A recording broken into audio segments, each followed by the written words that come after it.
Hi, I'm Nicholas from Ratings.com. Today we'll be doing a review of the LG C2 OLED. We'll be evaluating it on our standardized test bench to see how it performs and if you should buy it.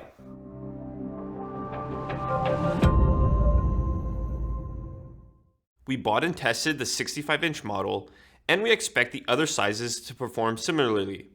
This TV is the successor to the popular LG C1. It sits between the LG G2 and the B2 in LG's 2022 OLED lineup. The LG C2 is redesigned compared to last year's C1. The metal is silver now, and the part where the inputs are doesn't take up the whole bottom half of the TV.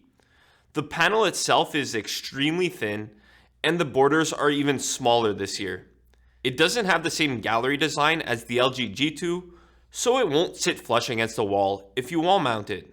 Unlike the G2, this one actually comes with a stand. It has a smaller footprint than the stand on the previous C-series models. This means there's noticeable wobble and it doesn't support the TV well. That said, it's only a problem if you need to constantly move the TV around, and it won't fall if you just leave it in the same place. The stand only raises the screen about 2 inches off the table, so placing a big soundbar in front might block the screen. The inputs face to the side, so they're easy to access with the TV wall mounted. However, the power cable comes out the back. There are also clips to help you route your cables to the inputs to help keep your setup clean. Speaking of the inputs, it comes with 4 HDMI ports that each have HDMI 2.1 bandwidth. This is great for console gamers. There's also an eARC port, so you can connect the receiver and pass lossless Dolby Atmos audio, but it doesn't support DTS or DTS-X signals. Many Blu-rays support DTS or DTS-X, so you'll need to connect your Blu-ray player directly to the receiver to get the best sound possible. The TV's build quality is incredible, which is what you expect from a high-end model. The metal feels premium and the back panel doesn't flex much. The biggest knock to it is that the TV feels wobbly on the stand, but this obviously isn't a problem if you wall mount it. Now, onto our test results. We'll start with the contrast.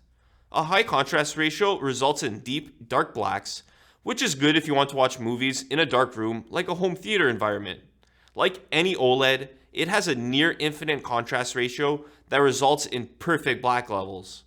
Because OLEDs also turn each pixel on and off, it doesn't have a local dimming feature as there's no backlight. There's no blooming around bright objects either, and it looks fantastic in dark rooms.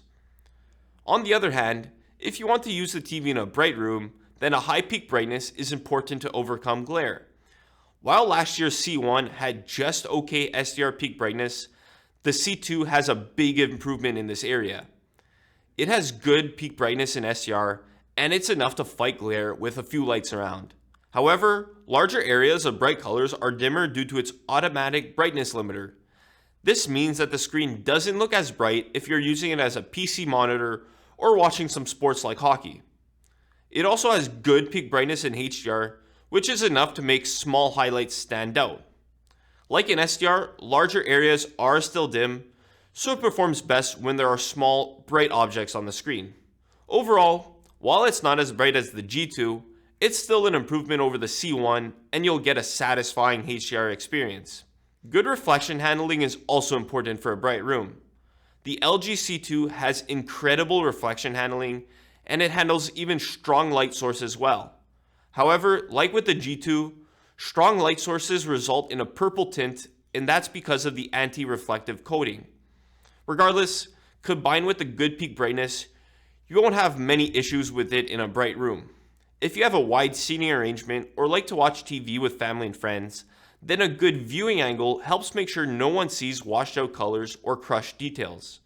Luckily, it has a very wide viewing angle, so the image looks the same whether you're watching from directly in front or from the sides. This makes it a great choice for wide seating areas. An overall uniform screen brightness and color is important when watching sports or playing video games to avoid the appearance of clouding known as dirty screen effect. The LG C2 has excellent overall gray uniformity, but it's not perfect. Sadly, there's a pink tint on both sides of the screen. This seems to be a common issue with LG's new OLED panels, as we also saw it with the G2. However, it doesn't have the Venetian blind effect and there aren't any issues with a grid-like pattern that was noticeable on past OLEDs.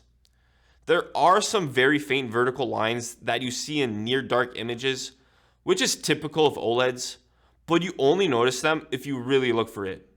As for the black uniformity, it's perfect because each pixel turns itself on and off, so there's no blooming. A lot of people care that a TV has good colors. In this case, the TV has an excellent color gamut. It has near perfect coverage of the DCI P3 color space used in most HDR content, and it has decent coverage of the wider Rec 2020 color space. However, it doesn't have the most accurate tone mapping, as greens look a bit off. Still, it has a wider color gamut than the C1, and it has much better out-of-the-box color accuracy, so you shouldn't worry too much about that. Some TVs struggle to display smooth gradients, so when watching a movie with a sunset, some banding can be visible. Even though the LG C2 has great overall gradient handling, it's not as good as other high-end TVs, and it's worse than both the C1 and the G2.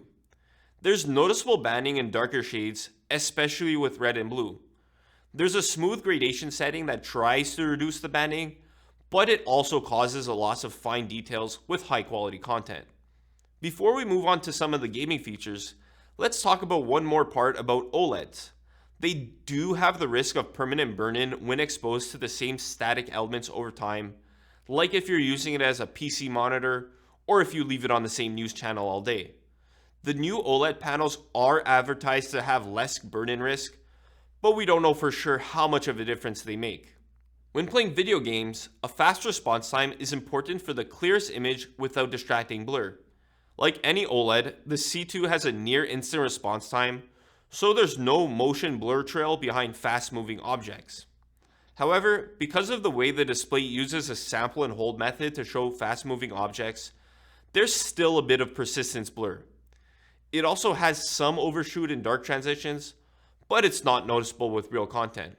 A low input lag is also important for a responsive feel when playing video games, and thankfully the C2 has extremely low input lag.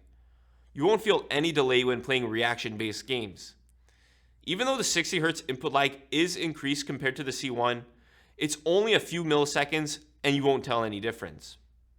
Speaking of gaming, this TV supports HDMI 2.1 bandwidth on all its HDMI ports. This means you could play 4K at 120Hz games from the PS5 and Xbox Series X without issue.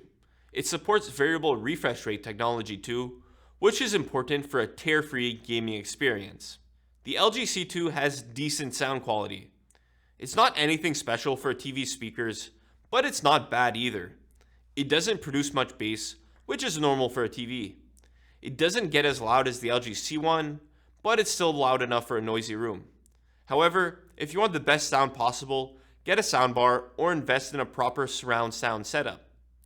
Lastly, let's talk about the smart features. Like with the G2, LG advertises that it comes with the latest version of the webOS platform. They call it webOS 22 for the year it came out, but the information menu on our TV labels it as version 7.1.0. This is the same that we saw on the G2.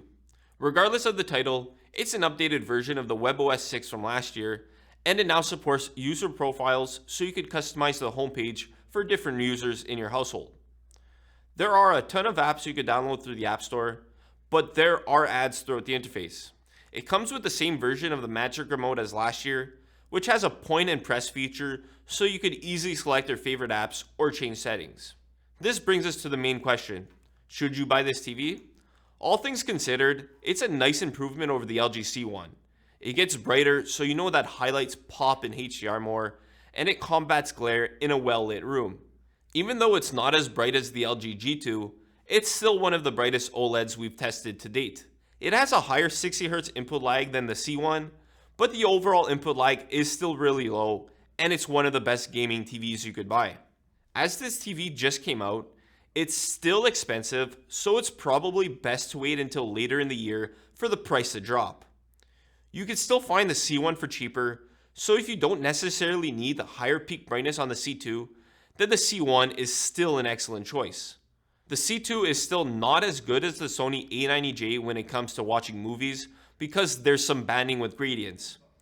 All things considered, the C2 is still going to retain its title as one of the best TVs to buy in 2022.